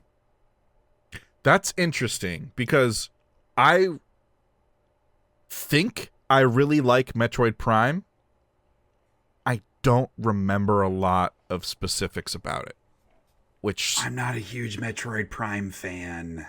Okay. And I always felt like I was like super in the minority on that. Okay. I don't prefer the side-scrolling ones personally. I think the shooting sucks in those games. I think it's bad. Oh, the exploration is awesome. It is. And the visuals are great. The design, I think all of that really is cool. I think they did the best they could in making a first-person shooter where you're actually moving the reticle around in first person, which was still a relatively new thing. But I think it feels bad to shoot. Like, the lock-on does a lot of work. Yes, it has to, for sure. I will say, this is not part of this conversation. We've already cut it. But for folks, the recent re-releases of Metroid Prime, where they add in actual like twin stick controller support, is a big game changer for that video game, or so I am told. I have not tried those. Okay. Yeah, because I believe in the original you had to hold down left trigger to aim. Look around. Yeah, similar. And could you move? Could you move? I don't that? think so. It was similar to the way like GoldenEye played on the N64. You'd like hold a button to aim. Otherwise, it was all lock on. Yeah. I think that's the case. Frankly, you can move while you're shooting. But can you move? That would be aim? insane. Yes. I don't think so. I think it's you can move and like shoot to actually with lock move your on. reticle. To move the I reticle think and look around the you're right. space. It's a stop and look situation. You're right. When you lock on, it's like then an you auto can strafe. Correct. Yes. Yes. Where it keeps and that's them what in the you center. do. Like if you're gonna move. Yeah. Right. Yeah. Yep. That's right. It's something that I think I would have a lot more. I need to go back and play it. Frankly, I haven't played Metroid Prime, any of them, since a long time. I imagine I would probably maybe enjoy it on a replay, but I don't know. I just don't have enough passion like I do for some of these other games to really fight for that. Okay. I'm kind of relieved, if I'm being honest, because fair. I know I was like, people adore that game, and I know that I just haven't been as big of a fan of it. I was like, oh man, is this going to be an obligatory? It's got to be in the top 5 type of game. Like, look, I am super excited for Metroid Prime 4. when it comes out in the fall. I'm very excited to play that on Switch too. I think that looks awesome. I really should go back and play 1, 2, and maybe not 3. I think people say 3 is a little stinky. Well, yeah. Also, it sucks because it's locked on Wii.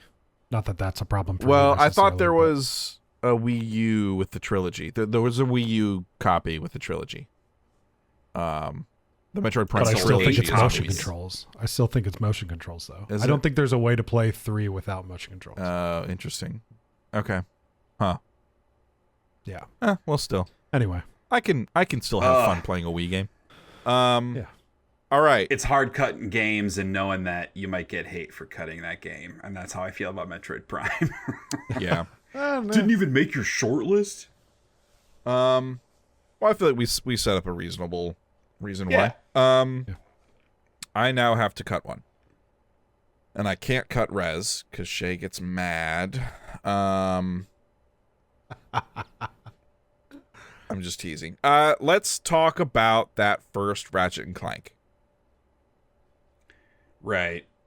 This is a hard one to separate the rose-tinted glasses from the does it hold up, because I played this last year. Yeah. And it's dog shit. It plays so poorly.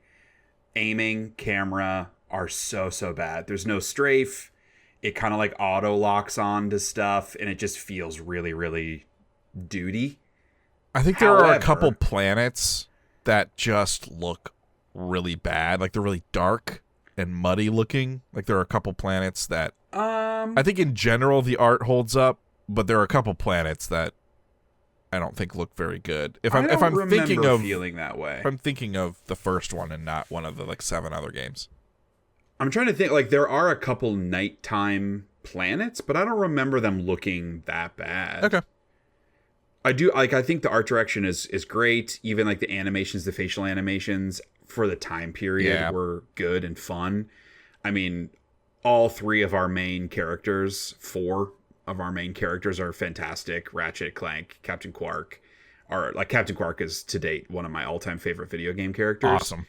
And his sort of like betrayal in that game is super fun. Yeah. The writing, I think, totally still holds up. It's purely like the gameplay that I think in a modern context, because I've played a bunch of the Ratchet and Clank games recently because my kids fell in love with the series.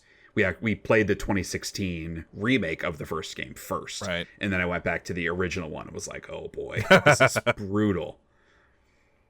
So I don't know. It's a game like I still have a lot of affection for, and it's one of my all-time favorite video game series. But when I think about the first game, like, it's just tough, because if I went back and played Two Towers today, would it be as fun as it was then?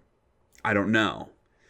But I know that Ratchet and Clank is not as fun today I as think it would then. be closer than Ratchet and Clank is. I think you're right. Yeah. And like it's also hard. Like we're trying to compare these games to their contemporaries, and like not compare them with the series or whatever, but also like it's tough. Like, how much do we factor in the does it hold up? Because I feel like we apply that selectively sometimes and not other times. But I 100% believe you that this does not hold up. That being said, as someone who hasn't played that in years, if I were making like a top 100 games, it would probably be on there. Yeah. Top 50 maybe. You know what I mean? Like I would. I don't know. I consider It might that not be to on my be a top very 100. good game without the knowledge of having recently played it. I feel like Going Commando would maybe be my top Ratchet and Clank of the PS2 ones. That's a conversation for a separate podcast. Yes, which maybe we should do at some point. that's true. Hey, add it to the I do love content that farm. series. Yeah, I don't think don't call it content farm. I don't think the original Ratchet and Clank made my top 100, which I think says a lot, because I have like 3 or 4 Ratchet and Clank games on my top 100. Yeah. But anyway, I guess like the exercise is right. This is not a scientific endeavor. We joke about it being one, but it is not. It is very vibes in the moment based. Like I disagree with things that I have said on prior ones of these back when we were doing the Shay Hates Everything podcast. I totally disagree with things that I had said back then, so I might regret saying this. And it was just like a year ago? Yeah, like, I might regret saying this, but I think I'm okay cutting Ratchet and Clank. Yeah, like, I would definitely take it over a couple of the other games we have remaining, but I wouldn't take it over any of the 6 games we have currently saved. Right. Including Star Fox Adventures. Right. Which I'm less passionate about. Yeah. All right. What do we have left? Six games? 3, 4, 5, 6. Is there any... we should talk about the 6 remaining games and decide whether to cut it or move it. Yep, you're right. Yeah. All right, Nightfire. This is mine. This is the best James Bond game. Hands down. It just is. It is... They did not stumble upon. They iterated until they got to the point where the formula was perfect. They perfected the formula with Nightfire. There are several very good James Bond games. Nightfire is the best one. It feels the best. It has the most memorable missions to me. I feel like it has the most freedom in its mission design of like ways you can go about completing objectives. I also think its suite of tools are some of the most fun to tinker with and play around with. Nightfire is incredible. It is one of my favorite games for sure. Is that the game that just ends with he's like, let's get out of here? They get on a boat. No. That was one of the PS1 ones. That was Everything or Nothing. Everything or Nothing, the third person one. Yeah, that, and like there's like no engine sound and no music. He just says, "Let's get out of here," and then it's just like a boat slowly and then credits. Drives away and just hits credits, and it's crazy. No, Nightfire's the PS2 one that is like it's got that snowy mountain level where you're going up to the mansion where you can like hop in the back of the truck or fight your way up, and like depending on which, or you can like go around the side of the mansion and work your way in from there. It's got some really good player choice in terms of mission structure and how you go about certain objectives. Nightfire is that one. Oh yeah. Aren't there a bunch of like vehicle levels? There are some, and they're actually like third person vehicle levels. Like not bad. Totally because remember, I played all the James Bond video games not that long ago in chronological order. This was the first one where I felt like, hey, these vehicle levels are actually pretty fun. Mm-hmm. They kind of make good, and they don't overstay their welcome, which is the most important. You think that this stands alongside the 6 that we have? I do. I do. Okay. Are we okay moving that up? Yeah. Okay. Medal of Honor Frontline is also mine. God. Okay. I would have added it if you did. Okay. I don't want to let this one go. Frontline. Medal of Honor needs to stay. Okay, thank you. Frontline is the best Medal of Honor game, like by a significant order of magnitude. I think the Normandy Beach level in that game is like it is cinema. It is what all Absolute the future cinema. Normandy Beach levels in all the future World War II games are. That is the bar they are all trying to hit. It is, especially for the time. Holy shit. And like the missions are so fucking awesome in this game. They're paced Call of Duty really well. wishes it could be Medal of Honor Frontline. Totally. And then the infiltration and like undercover shit that you're doing. Well, yes, I just mean from the single player story at the same era, because they were both doing World War II. Right. But Medal of Honor Frontline was very like the Resistance style missions where you're infiltrating stuff. I think there was one where you like break into a party at some point. Yeah. And Call of Duty was much more like straightforward mission structure. Yeah. And like because it all comes off the back of, was it Spielberg that did the first Medal of Honor? It's Spielberg, right? Yes. Yeah, Spielberg wrote like the first Medal of Honor video game on PlayStation 1 or whatever. And so it carried on that lineage, because that first Medal of Honor is literally just like sneaking in and doing shit like that. This one is a little dramatized Band of Brothers-y, but with that through line of it has both. It has both intrigue. sides. Yeah. Right. Yeah, I have played this. So good. The only thing I remember about it is I like the compass. The compass is good. Like then the bottom left. I think that's also your Well, health. yeah, it has is your the ring health. around that. Yep. And, Yep. But then I like that. That's But good health. Outside of that, I have nothing to add. Well, because I I'd like be that when interested, you Cody. snipe a sniper. Yes, I'd be interested, Cody, because you played all the Call of Duty games. I would like to watch you play the Medal of Honor games, at least the early ones, and kind of compare how you think they were to the Call of Duties. Sure. Yeah. Because I know you really liked Call of Duty 3 a lot. Which totally, it's very, very good. But I think Frontline's even better than 3 in my opinion. When you snipe a sniper that's like up in a crow's nest in this game, he falls and screams all the way down. Yep. It's very good. 10 out of 10. That's all you need for me. It's like a Normandy Beach level and snipers falling and screaming. Hell yeah. Resident Evil 0. Fuck, man. This game's cool. I already kind of talked about it. I hate that neither GameCube Resident Evil game that came out this year is going to be in the top 5, but neither of them are. So I think I'm okay cutting 0. And I say that because 0 does have some frustrations. While I think the idea of switching characters, and I think that bears itself out positively in a lot of the puzzles, it is a little cumbersome. The execution of that mechanic is a little cumbersome. And kind of like pads out the experience a little bit in a negative way. I think the train sequence towards the beginning, when you're in like the going through the various train cars, fighting the giant spider boss in the train,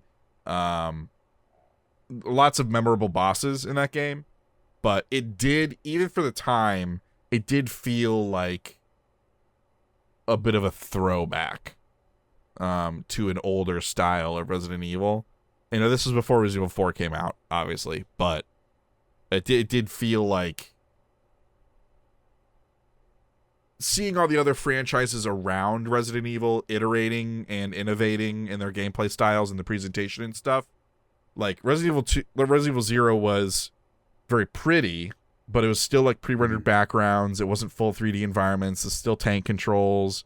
It held to a lot of the same elements as its predecessors, and I think it was a little underwhelming for that reason. Plus some of the frustrations that I just mentioned. So it hurts me, but I'm okay with Resident Evil 0 going away.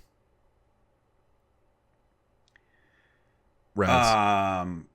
I'm not okay with Rez going away. We should put Rez on the short list, and then it can be the first game that gets cut from the short list, because I know it's not going to make the top 5. But when someone is scrolling through this video and sees the short list, they should see Rez on the short list. Rez is one of the most unique games I've ever played. Yeah. It is like a wireframe shooter adjacent game where you're like making percussive music as you kill and lock onto enemies. It's got like a little bit of bullet hell thrown in there, but it's mostly more like an old school Star Wars game where you're fighting, ship to ship kind of vibe. But it's just the visual aesthetic. It's got like the neon wireframey awesome shit. It's got an amazing soundtrack. It's an acid trip. It's just fucking rad, man. That's the best word I can use to describe it. It's definitely not for everybody because it's not like super complex in its gameplay systems, but its presentation is like, I think it was Jeff Gersman on Giant Bomb when they came up with their best style category. Rez was like the game, the inspiration for that category. It has the best style of any game ever made, and like I would totally, put it up against pretty much any other game in terms of best vibe got going for it. It has a lot of that synesthesia stuff going on. Oh, hell yeah. Which is really neat. I've never played it. I've seen some of it, but I've never played it myself, which makes it hard to talk about. I feel like you can get most of what it's got going for it by watching it. Like, I don't know that playing it adds a ton because it's pretty simple. Right. But it's satisfying getting those like percussive hits as you're locking on, as you're shooting stuff, like that sort of feedback I think is really nice. Okay. All right. So yeah, it's on the short list for another 45 seconds. Next up is Super Mario Sunshine. This was going to be the one that I was going to lock because I thought it was a lock, but I decided to go with Starfighter Adventures. I think this is an easy move. I like Super Mario Sunshine a lot. I have problems with it, but I do like it a lot. I think it's probably my third favorite 3D platformer. Mario 3D platformer. Mario. Okay. Mario 3D platform, yes. I was like, what? Behind Odyssey and 64, but I also really like it. You're not a Super Mario Galaxy fan. I was gonna say mine's probably Galaxy You're 1 crazy. and 2 and then Sunshine. But again, I'm not crazy about Mario games, but there's something. I think this moves. I don't know if we're talking top 5, but I think this is an easy short list. I think that's fair. Just to like talk a little bit about it, I do like this. Something I struggle with in the Mario games is a sense of place. They're all very whimsical, fantastical, but I feel like most Mario games prior to Sunshine are more about the characters and the action of the platforming, and the whimsical nature of that. And certainly the setting is like dressing. It's like set dressing. Sunshine is the first one that really felt like, oh, this Mario universe is a real place that has locations, not just like areas. Does that make sense? Like it has like has named locations, not just like biomes that you go to. Right. And I really appreciate it. A lot of the recent Mario games have lost that because the scale has gotten so much bigger where you're going to a bunch of different areas. And as much as I like Super Mario Odyssey, I think there are a lot of zones in that game that I'm like who cares? Right. Like, they look great, but they don't feel distinct. And Delfino Island, I think, is, to your point, like a huge exception to that. Yeah. Where like it's got a great vibe. The local denizens are weird and adorable, really weird, and like kind of off-putting in a weird way too. The writing's great. They it's look really like great. What's his face? Like the like percussionist from Star Wars, the like blue elephant guy. Like they look like him, dude. Yeah. The music's great. Music is so good. Music's great. Really good. Yep. I like the idea of the flood system and using that for platforming and for the combat stuff. I just wasn't as hot and bothered about Sunshine when it came out. It just like, I think it's good, but I wasn't in love with it. I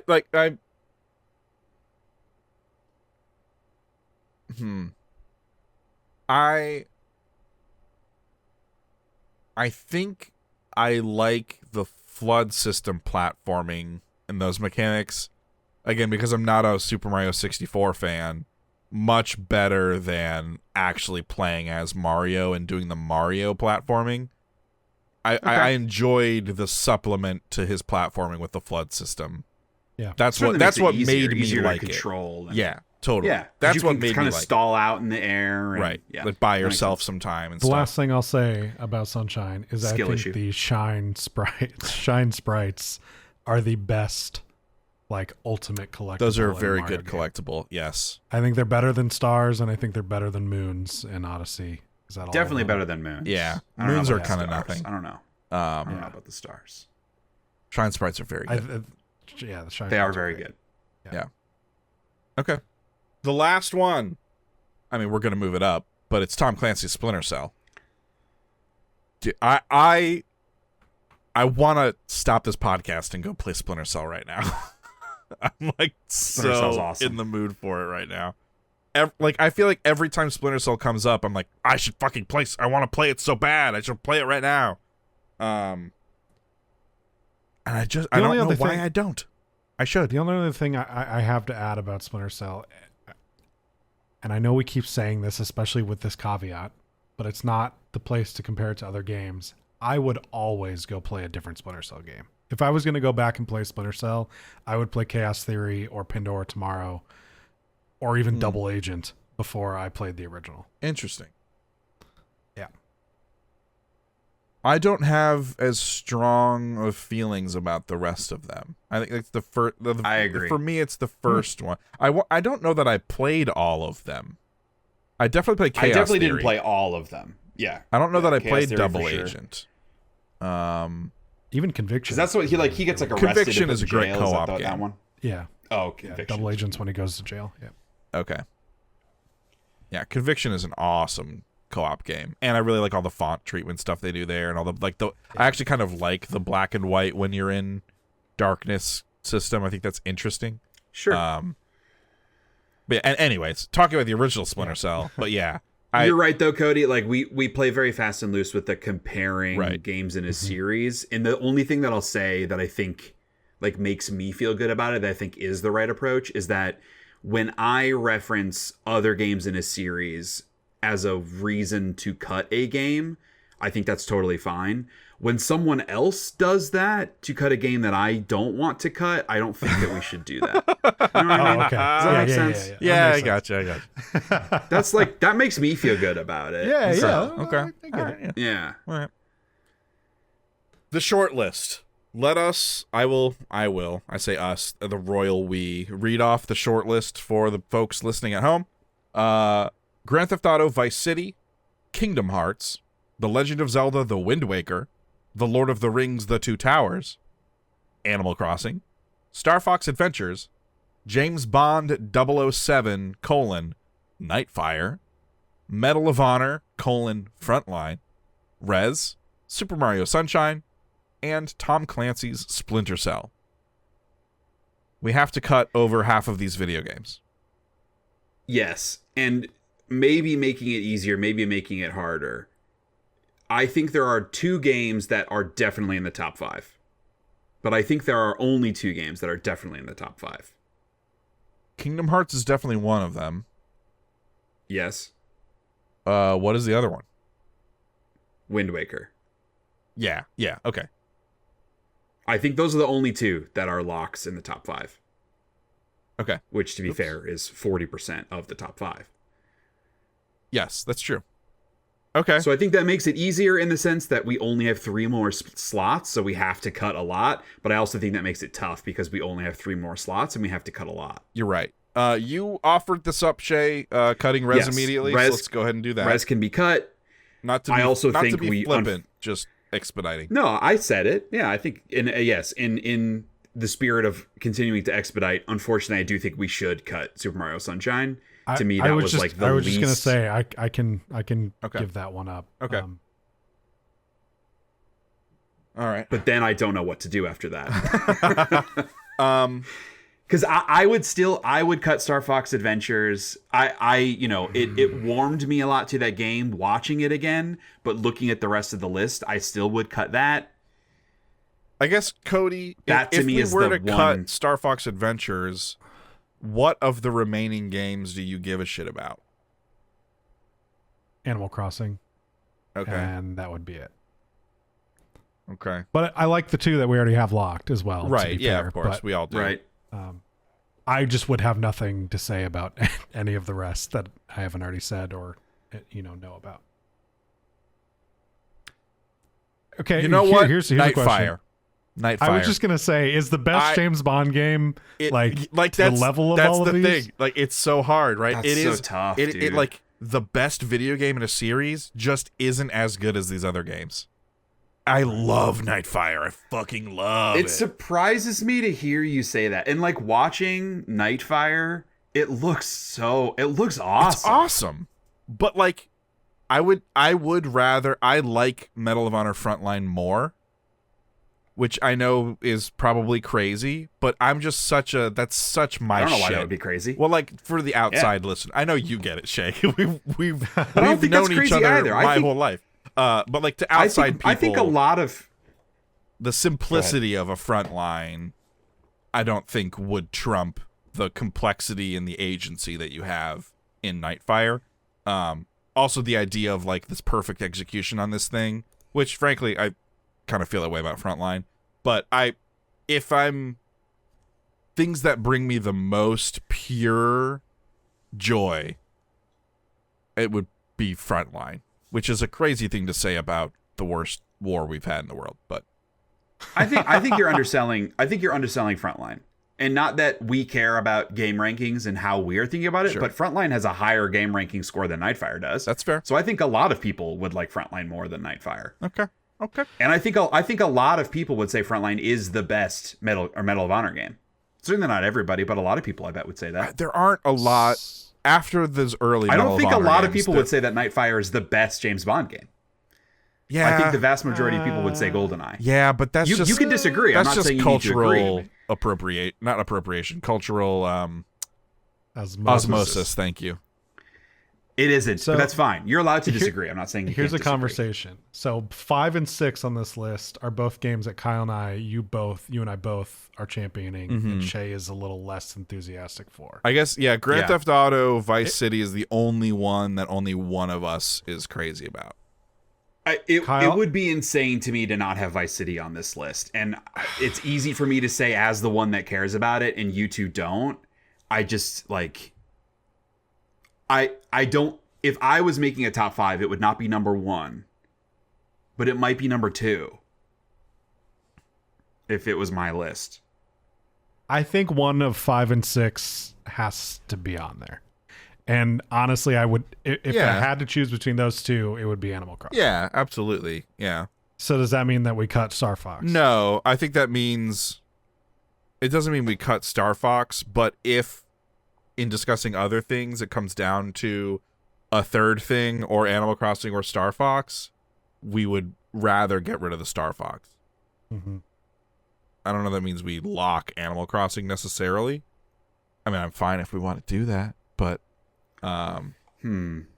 This is where I'm coming from. This is the horse trading that I feel like we don't get into too much, which true. is probably for the best, but I'm going to get into it now. Okay. Of the remaining games that are not locked, Vice City, Lord of the Rings: The Two Towers, Frontline, and Splinter Cell. Those are my 4 games remaining, and I'm very passionate about all of them. I feel like 2 of them have to make the top 5. I think of those 4, those 2 would be Frontline and Splinter Cell.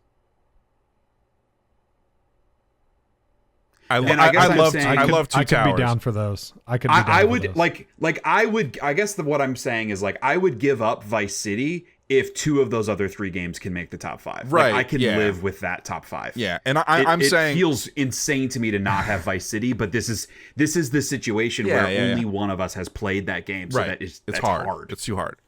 Not too hard, but it is very hard.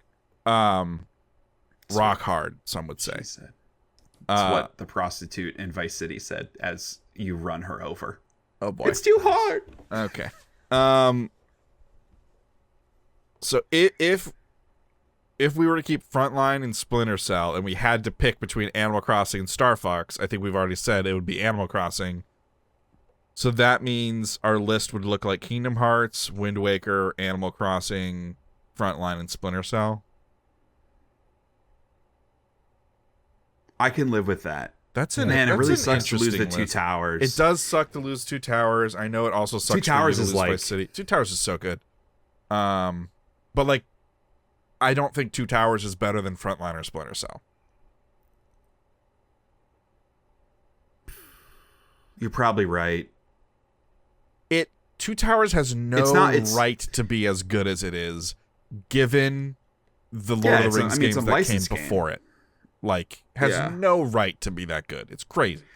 It's not better than Frontline. I think there's an argument to be made that it is better than Splinter Cell, because much like the first game in like any really innovative series, the first Splinter Cell has a lot of jank. It has a lot of problems with it. Yeah. But the creativity and the wow factor of that game, I think, supersedes the Two Towers being a really good linear hack and slash game. Sure.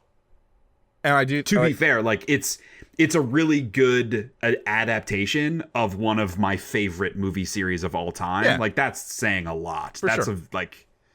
The fact that it has our seal of approval means it must be very good. Given how much we like Lord of the Rings. Cody, between Two Towers and Splinter Cell, how do you feel? I would choose Splinter Cell. Okay. Yeah. Well, yeah, you have no affinity at all for the Two Towers, so right. it's kind of a hard. Okay. So let's. I'm okay with cutting Two Towers. It just feels bad. Yeah, it honestly for sure. feels worse to lose Two Towers than Vice City, just because, Kyle, I know you also love Two Towers. So I was like, that's my dark horse for the top 5. Yeah. Yeah. It would certainly make the list more interesting if that were to be on there. I think this is a really good top 5. Yeah. And not like it's certainly not a generic one. Right. Fucking Grand Theft Auto and Metroid got cut. This is not a top 5 that anyone would make. This feels right for us though. Okay. And got Kingdom Hearts and Legend. Okay, so our unordered top 5: Kingdom Hearts, Legend of Zelda, Wind Waker, Animal Crossing, Medal of Honor Frontline, and Tom Clancy's Splinter Cell.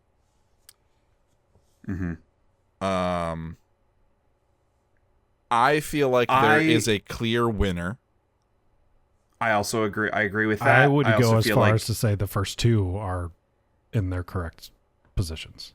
I agree with that. I think Kingdom Hearts is number 1. I think Wind Waker is number 2.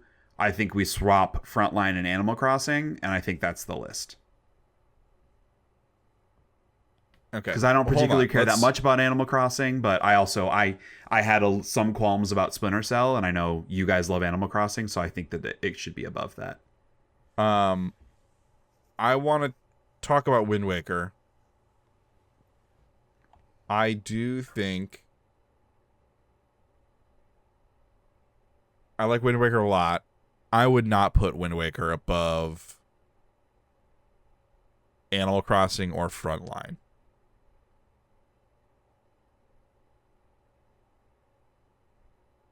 I think Cody and I definitely would. Yeah. Yeah, I like Animal Crossing, and I would put Wind Waker above it. And I like Frontline, and I would put Wind Waker above it. Okay. But I think Frontline is 3. I do think Frontline is 3. Or do you think Animal Crossing is over Frontline, Kyle? I do. Purely because Animal Crossing is more capital I important to me. But if I try to be like objective about no. There's a depth. I don't care that much about being objective about it. There's a depth to even from that angle. I think I would prefer Animal Crossing. There's just a depth to the systems and the innovative nature of the game. I think for me outweighs Frontline, which is mostly just kind of iterating on similar things going on in the industry, like its contemporaries and its predecessors. Animal Crossing feels like a wholly new thing, which that may not be important to you guys. It is important to me. Yes, I don't by any means intend to like invalidate the why of what you're describing, but I do think it's a little bit unfair to like whole cloth compare the two approaches. Like, I don't think that doing something new is inherently better than doing something iterative. Right, yeah. I think Animal Crossing executes on its new ideas in a way that I prefer more than the way Frontline iterates on its approach. Yeah, I can appreciate it's a little that. bit of a word I guess at the end of the day, but I'm defaulting into argumentative mode, you know, because that's like what I like to do, the competitive, like I want to argue and win. Really? Because like I don't care that much about that, I think. So if like you're really, really passionate about Animal Crossing being at 3, the difference between 3 and 4 isn't huge to me. Like if it was a different year, a different game, I might fight for it more. But I know you love Frontline also, and if you love Animal Crossing more than that, like, that's fine. It's number 3 and number 4. It's not that huge of a deal. But I do not think that it belongs above Wind Waker. Okay. I will concede I'm not going to win that fight. Animal Crossing at 3? Yeah. And then Frontline and then Splinter Cell. Thanks. All right. That's a fun list. That is good. Hey, it ended up in the right order all along. Oh, man. Is there more we want to say about Kingdom Hearts? We talked about Kingdom Hearts for a while. We did, but like, yeah. I mean, just like... This is one of those games that the three of us... I mean, we would all say it's like in top 10 of all time for all three of us. Yeah, for sure. Probably, yeah. So it's like, it becomes very easy for us to just say like, yeah, duh. And just like the three of, like, for a thing that is our list, not an individual's list, but our group list, Kingdom Hearts, that first Kingdom Hearts is always something the three of us like kind of went through at the same time and were communicating with each other at the same time, had crossover with each other at the same time. So it's like, it makes sense, like, the three of us life experience canonically, that Kingdom Hearts is that important for us. That's wholesome as hell, dude. Yeah. Because, like, Cody, like, I remember helping you with the Riku fight. Like, I remember being in the basement and doing that. Yep. That's insane. It was, like, over 20 years ago, dude. Yeah. Fuck. That feels bad. I was like, that feels so bad. Holy shit. Yeah, dude, I remember I think I beat my first playthrough of Kingdom Hearts was like 82 hours. I very specifically remember it being 82 hours long. And part of that was I had my two best friends over to spend the night. They came over after school. They spent the night and left. I played Kingdom Hearts the entire time. It was 17 hours nonstop. I stayed up the whole night. They fell asleep and woke up, and I was still playing Kingdom Hearts. Fuck yeah, man. The thing that the tough thing that I'll say about Kingdom Hearts is every time I revisit my top 10, it moves down a spot or two. Interesting. As I'm thinking about other games, because like the nostalgia is very strong. Yeah. And I still have a lot of appreciation. Not, it isn't only nostalgia. I also do think it's a really awesome game. But as I think about other games, other stuff just tends to top it for whatever reason. It's just interesting. That's interesting. I feel like that maybe because of its tone or like the setup or the story or it being oriented around Disney, that it feels so specific to child Shay. I mean, I was in high school, but like, teenager Shay, that as I get older, that part of it is less important to me. It becomes more about nostalgia than about it being a great game. Do you think its subsequent entries and sort of the general confusion and do you think all of its successors hurts the first one? Not for me. Definitely not. It does for me a little, and that makes me sad. Kingdom Hearts 3 really, dude, holy shit, really kind of ruined part of my life. Because like I tend not to have too many things that are like, this is my personality.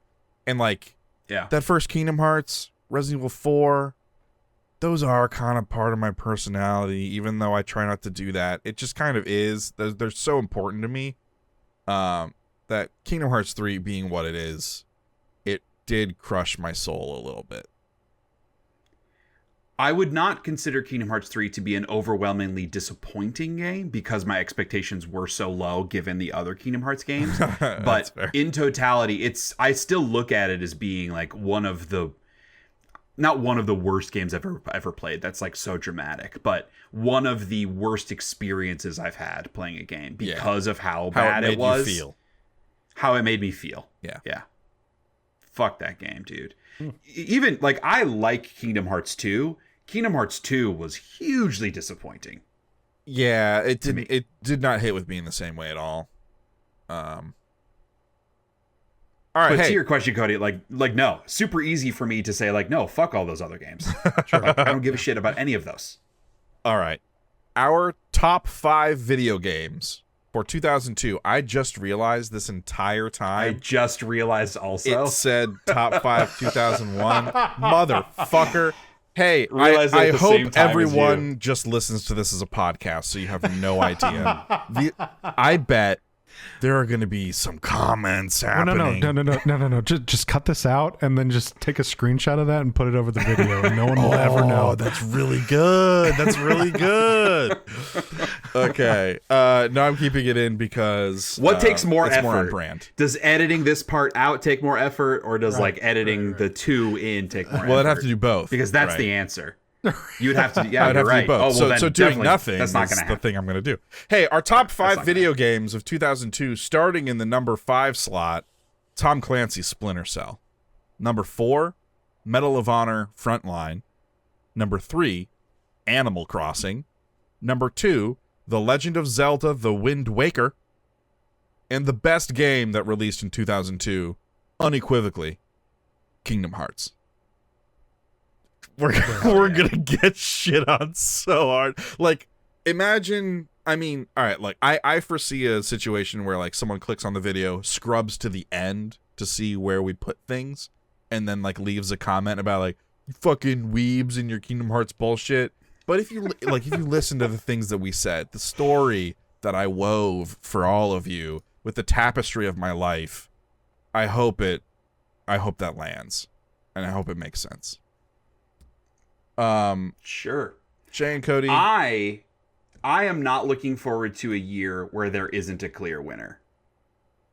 Because I know Cody was not on board with Final Fantasy X, but I think Kyle and my passion for that game was too overwhelming for you to, like, actually put up a fight for it. I don't know. I haven't looked at 2003. I haven't looked at what year it will happen, but there will be a year very soon, I am sure, where we can't agree on a number 1, and that's going to suck. Because I feel like 2003 also has a clear winner. Well, no, yeah, I haven't looked at the list. Well, it's not a clear winner. Because all I have are games that released, like, in other countries, in other regions, in previous years, that I've written down for 2003, because otherwise Wikipedia doesn't surface them in our list, so we kind of have to keep track of those instances as we go through. But like, not to spoilerize things, but, like, Ruby, I know what game you're going to say, and Sapphire and, and Xenosaga 1 are both 2003. Yeah, no. I don't know. I don't think so. Okay. All right. Hey, We'll see. Stay tuned, folks. Although next month will be the worst games of 2002. So it'll be a couple months before we hit 2003, the 03. KOTOR came out in 2003. Oh, shit. All right. Fuck. That's... Cody has bad opinions about KOTOR. Things to look forward to, things to dread. Every emotion you can possibly imagine under the sun and more. Shay and Cody, thank you for coming along on this trip with me. It's been a blast talking about these really good video games. Because let's be clear. Hell yeah. Every game on this list is a fantastic video game. And they all deserve a golf clap. Nice job, video games. You did good in 2002.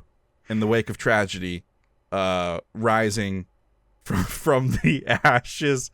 Hey, thanks for watching. Rising thanks for from the listening. darkness.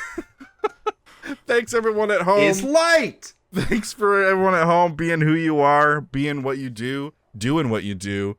And here at Party Select, we just appreciate the fact that you're here coming along this ride with us. If you have thoughts, leave them down in the comments, or you can email us at partyselectpod@gmail.com.